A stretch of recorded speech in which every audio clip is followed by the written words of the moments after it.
No es justo. Vi en redes sociales que el chico al que rechacé se llevó a su novia a un viaje a Europa, y el chico al que escogí me quedó debiendo dinero. ¿Por qué la vida me va tan mal? La luz del móvil es lo único que ilumina mi apartamento, y es una luz fría y cruel. Me quema los ojos. Llevo casi una hora sentada en el sofá, con la misma taza de café frío al lado, haciendo scroll sin parar. Cada foto es una pequeña puñalada. Ahí está David, sonriendo frente al Coliseo en Roma. Y en la siguiente, él y su nueva novia, una chica de cara dulce y sonrisa fácil, brindando con copas de vino en lo que parece una terraza en Florencia. La descripción dice, creando recuerdos con mi persona favorita. Se me revuelve el estómago. Mi persona favorita. Qué cursi. Qué predecible. Qué injusto. Miro a mi alrededor. La manta con la que me cubro huele a rancio, y sobre la mesita de centro, junto a la taza de café, hay un sobre blanco con una franja roja. Es el segundo aviso del propietario. Me dice que si no pago el alquiler de los 2 últimos meses antes del viernes, iniciará el proceso de desalojo. El viernes es mañana. Y en mi cuenta bancaria tengo exactamente 17,42 €. Mis ojos vuelven a la pantalla del móvil. David y ella, ahora en Venecia, en una góndola. Él la mira como si fuera la única persona en el mundo. El mismo tipo de mirada que me daba a mí. La diferencia es que ella, al parecer, se la merece. No puedo evitar sentir una oleada de rabia tan intensa que me dan ganas de lanzar el teléfono contra la pared. ¿Por qué él? ¿Por qué le va todo tan bien? Hizo todo correctamente. Ahorró, trabajó en su aburrido puesto de oficina de 9 a 5, nunca se arriesgó. Y ahora el universo lo premia con viajes de ensueño y una novia adorable que probablemente también tiene un plan de pensiones. Mientras tanto, yo, que aposté por la pasión, que me arriesgué por algo que parecía real y emocionante, estoy aquí, a punto de quedarme en la calle y comiendo fideos instantáneos por tercera noche consecutiva. La gente siempre dice que, tienes lo que te mereces, pero eso es una mentira. Es una frase que inventaron los conformistas para sentirse mejor con sus vidas grises.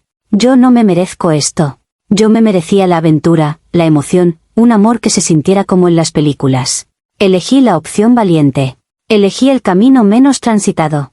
Y ahora estoy siendo castigada por ello, mientras que el que eligió la autopista segura y aburrida está publicando fotos con hashtags como almohadilla Wanderlust y almohadilla Living My Best Life. Es una broma de mal gusto. Cierro la aplicación con un movimiento brusco. El silencio del apartamento me cae encima como una losa. No hay mensajes de Leo. No los ha habido en días. Su foto de perfil sigue siendo la misma, una imagen profesional en la que sonríe con esa confianza que tanto me atrajo. La confianza de un hombre que sabe que va a conquistar el mundo. La confianza del hombre que me prometió exactamente eso, un mundo lleno de viajes, de éxitos, de todo menos de avisos de desalojo. Un nudo se forma en mi garganta. No es solo el dinero. Es la humillación. Es ver la vida que yo debería estar teniendo, vivida por otra persona. Una persona que ni siquiera tuvo que luchar por ella. Me acuerdo perfectamente de por qué dejé a David. No fue una decisión impulsiva, fue una cuestión de supervivencia. Estábamos juntos desde hacía 3 años y nuestra vida se había convertido en una rutina asfixiante. Los viernes por la noche eran de pizza y Netflix. Los domingos, de hacer la compra y preparar la comida para la semana. Una vez, le sugerí que nos fuéramos un fin de semana a la playa, así, sin más. Él sacó una libreta y empezó a hacer cálculos. Si ahorramos X cantidad durante los próximos 3 meses, podremos ir sin que afecte a nuestro fondo para la entrada de la casa, dijo, con una sonrisa de suficiencia, como si me estuviera haciendo un favor. No lo entendía. Yo no quería un plan a 3 meses. Quería vivir ahora. Él lo llamaba, ser responsable. Yo lo llamaba, estar medio muerto. Cada gesto de amor que tenía estaba programado. Me traía flores el día 14 de cada mes, porque era el día que nos conocimos. No porque un martes cualquiera le apeteciera hacerlo. Me preparaba el desayuno, sí, pero siempre era lo mismo, tostadas con aguacate y un café con leche. Todo en su vida era una hoja de cálculo, una previsión. Y yo sentía que me estaba convirtiendo en una celda más de su Excel. Una variable controlada. El punto de inflexión fue la conversación sobre el presupuesto conjunto. Estábamos cenando en casa, como casi siempre, y él, con todo el entusiasmo del mundo, me mostró una aplicación que había descargado. Había metido todos nuestros gastos, categorizados por colores. Mira, dijo, señalando un gráfico circular. Gastamos un 15% más de lo debido en ocio y salidas. Si reducimos eso, para finales de año tendremos suficiente para la reserva de la hipoteca. Sentí un frío que me recorrió la espalda. No estaba hablando de nuestro futuro, estaba hablando de mi sentencia. Le estaban poniendo un precio a mi alegría, a mi espontaneidad. Le dije que me sentía agobiada, que su necesidad de controlarlo todo me estaba matando. Él frunció el ceño, genuinamente confundido. Pero si solo estoy intentando construir algo para nosotros, algo seguro. Y esa era la palabra clave, seguro. Su seguridad era mi jaula. Le dije que necesitaba aire, que necesitaba pasión, que no podía pasarme la vida mirando gráficos de colores y esperando a que llegara un futuro hipotético para empezar a disfrutar. Él se quedó en silencio, con la mirada herida. Pensé que eso era lo que querías, susurró. Y lo peor es que, por un tiempo, yo también lo creí. Pero es que la gente cambia. Las necesidades evolucionan. Yo no era la misma chica que se conformaba con la seguridad de un plan a 5 años. Quería sentir mariposas en el estómago, no la tranquilidad de un fondo de emergencia bien surtido. Quería conversaciones apasionadas a las 3 de la mañana, no debates sobre qué marca de papel higiénico estaba de oferta. David era un buen hombre, supongo. Pero era como un puerto seguro en el que nunca pasaba nada. Y yo necesitaba navegar en alta mar, aunque hubiera riesgo de tormenta. Rechazar su vida perfectamente planificada no fue un error, fue un acto de amor propio. Y entonces apareció Leo. Lo conocí en una conferencia de networking a la que fui por mi trabajo. David no quiso venir, dijo que prefería aprovechar la tarde para organizar el trastero. Mientras yo estaba allí, rodeada de gente con energía y ambición, él estaba en casa, etiquetando cajas. Leo fue como un huracán. No se acercó a mí con una frase hecha, sino que se paró a mi lado, miró a la multitud y dijo: el 90% de esta gente solo está aquí por los canapés gratis, pero tú tienes cara de estar pensando en cómo montar tu propio imperio. Y acertó. O al menos, eso era lo que yo quería oír. Hablamos durante horas. Me contó sobre sus startups, sus ideas para revolucionar el mercado tecnológico, sus viajes a Bali por trabajo.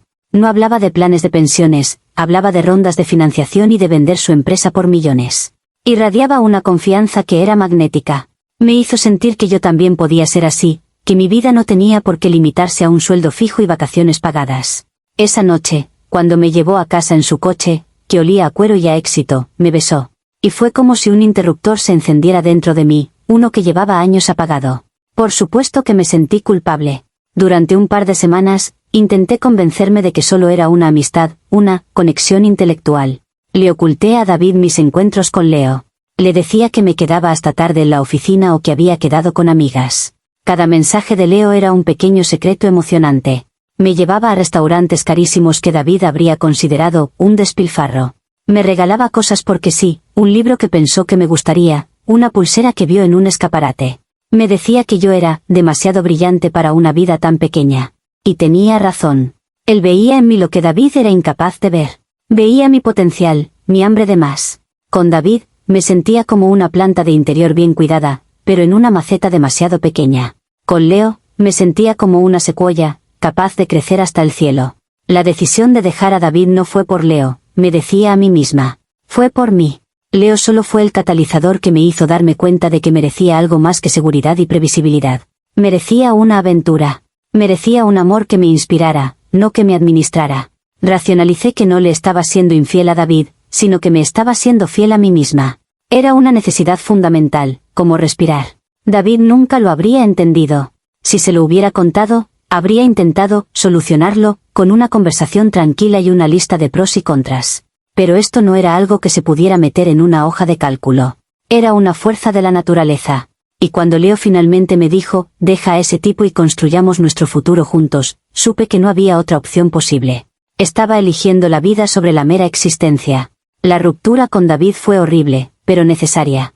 Me senté en el mismo sofá donde ahora me ahogo en mis deudas y le solté el discurso que había ensayado 1000 veces. Le dije que lo nuestro se había acabado, que necesitaba cosas diferentes, que no era culpa suya, sino mía. Él se desmoronó. Lloró, me suplicó, me preguntó si había alguien más. Y yo mentí. Le dije que no, que solo necesitaba espacio para encontrarme a mí misma. Mentí porque, en mi mente, era un acto de piedad. Decirle la verdad sobre Leo habría sido cruel e innecesario. Él no necesitaba saber que lo estaba cambiando por una versión mejorada, más emocionante y exitosa de hombre. Su tristeza me pareció excesiva. Un poco patética, si soy sincera. Pero teníamos planes, repetía una y otra vez, como un disco rayado. Y cada vez que lo decía, reafirmaba mi decisión. Precisamente, el problema eran sus planes, no los nuestros. Se aferraba a un futuro que yo ya no quería, a una versión de mí que ya no existía. Cuando me fui de su apartamento con mis cosas, sentí una liberación inmensa. Era el primer día del resto de mi increíble vida. Me mudé a mi propio apartamento, el mismo en el que estoy ahora, y me sentí como la protagonista de una comedia romántica. Las primeras semanas con Leo fueron un sueño. Viajes de fin de semana improvisados, cenas con sus socios, noches enteras haciendo el amor y hablando de los nombres de nuestros futuros hijos. Me sentía viva de una forma que nunca antes había experimentado. Un mes después, llegó la primera petición. Estábamos cenando y él recibió una llamada. Se le ensombreció el rostro. Me contó que un inversor se había echado atrás en el último minuto y que necesitaba cubrir un pago urgente para su nuevo proyecto. Solo son 2.000 euros, cariño, me dijo, cogiéndome la mano. Te los devuelvo en cuanto se cierre la siguiente ronda, la semana que viene como mucho. Una pequeña alarma sonó en mi cabeza, un eco de la voz de David que me decía que fuera prudente. Pero la acallé de inmediato. ¿Qué clase de pareja sería si no lo apoyaba en un momento así? Esto era lo que significaba estar en una relación de verdad. Apoyarse, confiar el uno en el otro, ser un equipo. David nunca me habría pedido dinero, no, pero tampoco habría tenido la ambición de necesitarlo. Darle el dinero a Leo no fue un préstamo, fue una inversión. Una inversión en él, en nosotros, en nuestro futuro brillante. Me sentí adulta, poderosa. Le hice la transferencia esa misma noche, sintiéndome orgullosa de ser el tipo de mujer que apoya los sueños de su hombre. Ese fue solo el principio. Unas semanas después, necesitó otros 3.000 para unos problemas con la aduana. Luego, 5.000 para el alquiler de las nuevas oficinas. Cada vez tenía una historia perfectamente lógica, una explicación detallada de por qué era una crisis temporal en su camino hacia el éxito masivo. Y cada vez, yo le creía. Porque querer creerle era más fácil que admitir la aterradora posibilidad de que la vida emocionante que había elegido fuera una mentira. Cada transferencia era una reafirmación de mi decisión. Estaba apostando fuerte, sí, pero el premio gordo iba a ser espectacular. Y aquí estoy ahora. De vuelta en el presente, en este sofá que se hunde, con la pantalla del móvil apagada y la carta de desalojo mirándome fijamente. La semana que viene, de Leo nunca llegó. Ni esa, ni la siguiente, ni ninguna otra. Las excusas empezaron a volverse más vagas, sus llamadas más esporádicas. El estrés del trabajo, la presión de los inversores. La última vez que le pedí que me devolviera aunque fuera una parte, se ofendió. Me acusó de no confiar en él, de tener una mentalidad de escasez, la misma frase que yo usaba para describir a David. Me dijo que lo estaba presionando y que eso no ayudaba a su creatividad. Y luego, simplemente, dejó de contestar. La ironía es tan amarga que me quema la garganta. Agoté mis ahorros, el pequeño colchón que David me había insistido tanto en construir. Luego empecé a usar las tarjetas de crédito. Todo por invertir en un sueño que resultó ser un espejismo. Leo no era un visionario, era un estafador. O quizás solo un soñador incompetente. No lo sé, y ya no me importa. El resultado es el mismo. Me ha dejado en la ruina, no solo económica, sino emocional.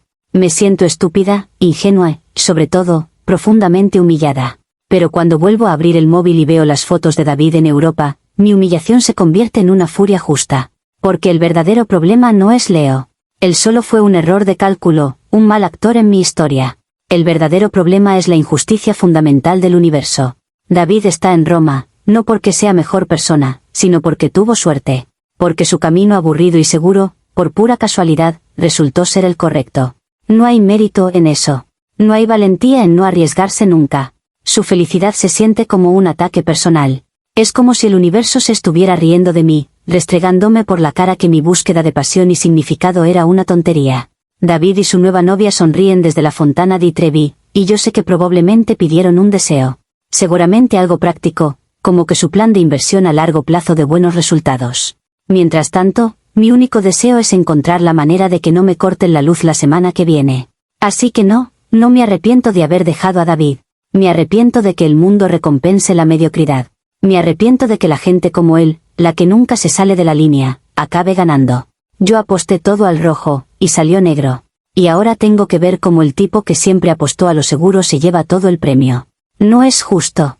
Yo me atreví a vivir, y este es mi castigo. Él simplemente existió, y esta es su recompensa. ¿Cómo se supone que alguien puede creer en algo cuando el mundo funciona de una forma tan retorcida y equivocada? Comentarios populares de Reddit, sobre la historia principal. Usuario anónimo 1, llamas a David, aburrido y predecible, por ahorrar dinero y planificar su futuro. El chico, emocionante, te roba hasta el último céntimo y te deja a punto de ser desahuciada. Y aún así, ¿el problema es que David es feliz? La lógica es simple, uno construyó un futuro y el otro te lo vendió. Elegiste al vendedor. Respuesta de la OP es que ustedes no lo entienden. No se trata solo del dinero, se trata del espíritu. Se trata de atreverse a vivir una vida que no esté escrita en una hoja de cálculo. Lo que hice fue un acto de fe en la pasión, no un análisis de riesgo financiero. Obviamente, la gente en este foro prefiere la seguridad de un sueldo fijo. No todos nos conformamos con tan poco. Usuario anónimo 2, sinceramente, suenas increíblemente egocéntrica. No solo engañaste emocionalmente a tu novio, sino que le mentiste en la cara durante la ruptura para protegerlo, y ahora estás resentida porque ha conseguido ser feliz sin ti. La vida no te va mal, estás cosechando las consecuencias directas de tus propias acciones y de tu falta de respeto hacia los demás. Respuesta de la OP, ¿engaño? ¿Falta de respeto? Yo estaba luchando por mi propia felicidad. A veces, para salvarte, tienes que tomar decisiones difíciles. David nunca habría entendido mis necesidades, se habría aferrado a mí y nos habría hecho miserables a los dos. Lo que hice fue un corte limpio, doloroso pero necesario. Me puse a mí primero por una vez en mi vida, y ahora resulta que eso me convierte en una mala persona. Vaya. Usuario anónimo 3, eres el problema, tú. Totalmente. Te quejas de que la vida te trata mal, pero la realidad es que cambiaste a un hombre bueno y estable por un estafador que te susurraba al oído lo que tu ego quería escuchar. Y ahora, en lugar de asumir tu terrible error de juicio, culpas al universo y al ex al que trataste fatal. Eres la arquitecta de tu propia desgracia. Respuesta de la OP, es increíble la cantidad de odio y juicio que hay aquí. Vine a compartir mi dolor, a desahogarme sobre lo cruelmente irónica que puede ser la vida, y todo lo que recibo son ataques personales. Claramente, este no es un espacio para gente que siente de verdad. Espero que nunca se encuentren en una situación en la que su corazón los guíe por un camino y todo explote en su cara. La falta de empatía es abrumadora. Actualización 1. Han pasado unos días desde que escribí mi post original. Y para ser sincera, leer sus comentarios solo ha empeorado las cosas. Me han llamado de todo, egocéntrica, narcisista, estúpida. Es fácil juzgar desde detrás de una pantalla, ¿verdad? Es fácil para todos ustedes, que probablemente están en relaciones tan predecibles como la que yo dejé atrás, señalar con el dedo.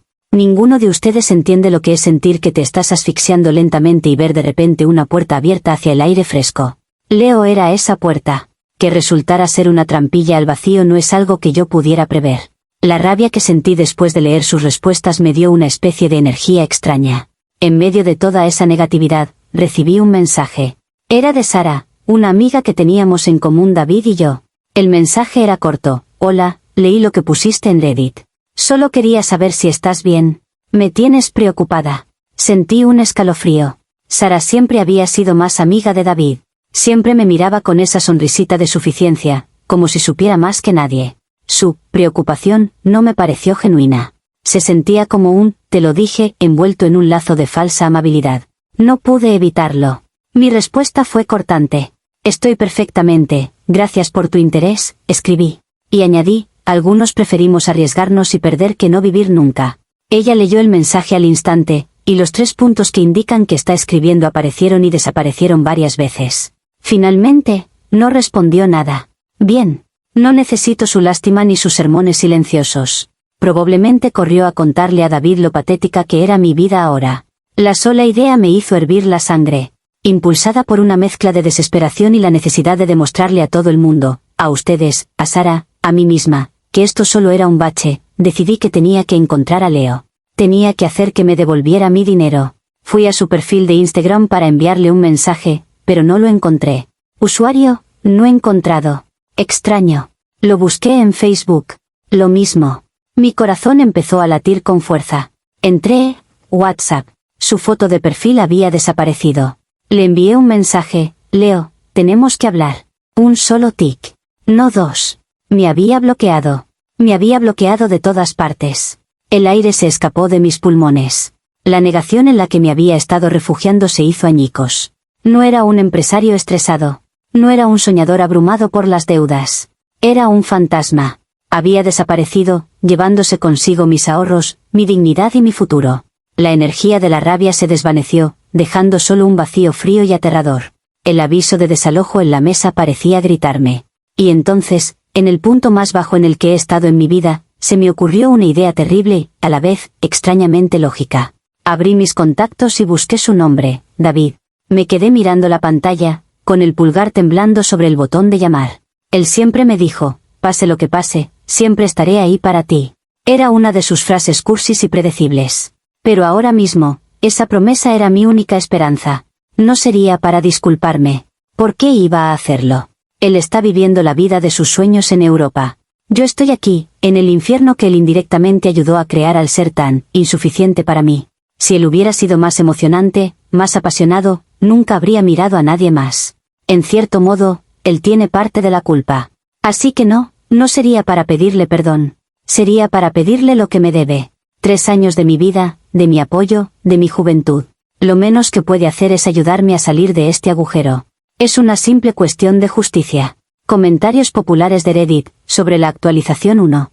Usuario anónimo 4, ¿acabas de decir que David es parcialmente culpable de que tú le engañaras y luego te estafara otro tipo? Y ahora, como colofón, ¿estás planeando pedirle dinero? Esto ya no es falta de autoconciencia, es un nivel de delirio que roza lo patológico. Déjale en paz. Ya le has hecho suficiente daño.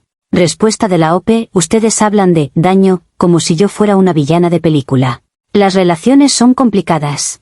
Si una persona no satisface las necesidades de su pareja, es natural que esa pareja busque satisfacción en otro lugar. Él no me dio la emoción que yo necesitaba. No es delirio, es la simple verdad. Y el dinero no es un favor, es una forma de equilibrar la balanza por los años que invertí en una relación sin futuro. Usuario anónimo 5, empiezo a sentir lástima por tu amiga Sara. Parece la única persona que se ha acercado a ti con genuina preocupación y la has despachado con un comentario pasivo-agresivo. Estás tan metida en tu papel de víctima que ves ataques en todas partes. Estás quemando todos tus puentes y pronto te vas a quedar completamente sola. Respuesta de la OP, ¿genuina preocupación? Por favor. Sara siempre estuvo del lado de David. Su mensaje era para recopilar información, para poder ir a contarle a todo su grupito lo bajo que he caído. Hice bien en cortarla. No necesito falsos amigos que disfrutan de mi desgracia. Prefiero estar sola a estar rodeada de hipócritas. Usuario anónimo 6, OP, esto es una súplica. No llames a David. Por tu propio bien y por el suyo. La humillación que sentirás será 1000 veces peor que tu situación actual. Estás en un pozo y, en lugar de buscar una escalera, estás pidiendo una pala para cavar más hondo. Busca ayuda profesional. Esto ya no es sobre un mal romance, es un patrón de autodestrucción. Respuesta de la OP, gracias por el consejo no solicitado, pero creo que sé lo que es mejor para mí. ¿Humillación? La verdadera humillación es tener que elegir entre pagar el alquiler o comer. David vive en la abundancia. Ayudarme no le supondría absolutamente nada. Si él es la buena persona que todos creen que es, lo hará. Y si no, solo demostrará que yo siempre tuve razón sobre él. Actualización final. Estaba a punto de hacerlo. Tenía el mensaje para David escrito en mis notas, algo casual, que sonara a que no estaba desesperada, pero que dejara clara mi situación. Mi dedo flotaba sobre el botón de copiar. Y entonces, mi teléfono empezó a sonar. En la pantalla brillaba el nombre de Sara. Mi primer instinto fue colgar, rechazar la llamada y enviarla al buzón de voz, al olvido, junto con el resto de mi vida anterior. Pero algo, quizás una última y estúpida pizca de curiosidad, me hizo deslizar el dedo y contestar. Antes de que me cuelgues o me digas algo horrible, tienes que escucharme, dijo su voz, sin rodeos. No sonaba compasiva, ni tampoco altanera. Sonaba, agotada. No te llamo para decirte, te lo dije. Te llamo porque no soporto verte hacer esto. No llames a David, por favor. Me quedé en silencio, desconcertada por su tono. ¿Por qué no?, pregunté, a la defensiva. ¿Tienes miedo de que interrumpa sus vacaciones perfectas? Sus vacaciones no son lo que crees, respondió Sara. Y entonces me lo contó todo. La verdad que era tan simple y tan devastadora que mi cerebro tardó varios segundos en procesarla.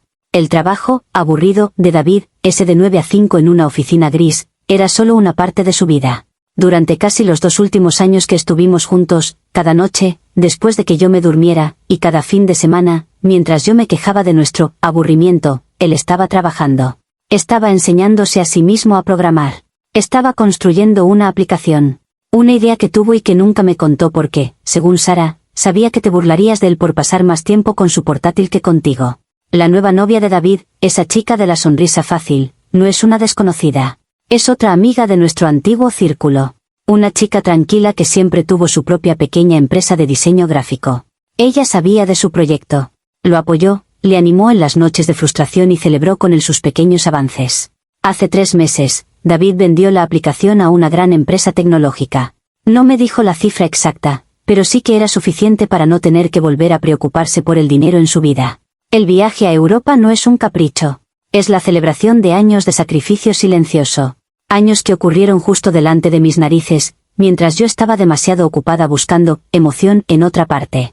Sentí como si el suelo se abriera bajo mis pies. Pero Sara no había terminado. Y sobre Leo, continuó, con voz más suave. No fuiste la única. Hay al menos otras 2 chicas que yo sepa, amigas de amigas, a las que les hizo exactamente lo mismo. Misma historia sobre startups, mismos problemas de flujo de caja, mismos préstamos que nunca devolvió.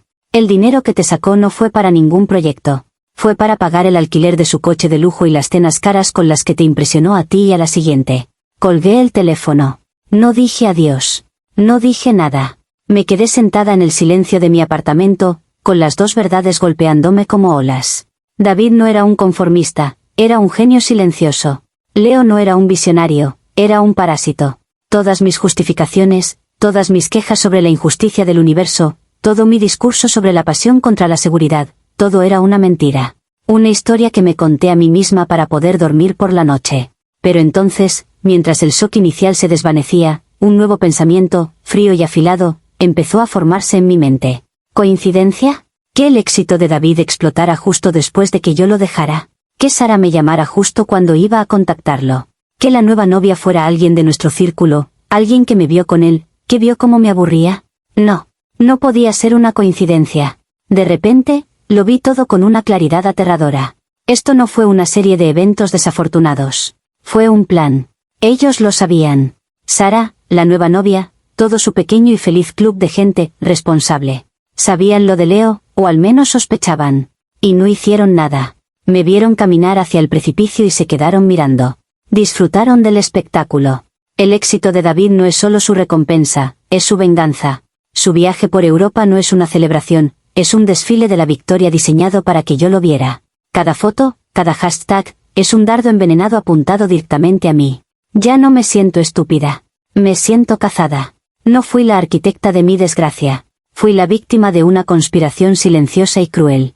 Me dejaron caer para poder regodearse en mi ruina. Creen que han ganado. Creen que me han destruido. Pero se equivocan. Ahora lo sé. Sé la verdad que hay detrás de sus sonrisas perfectas.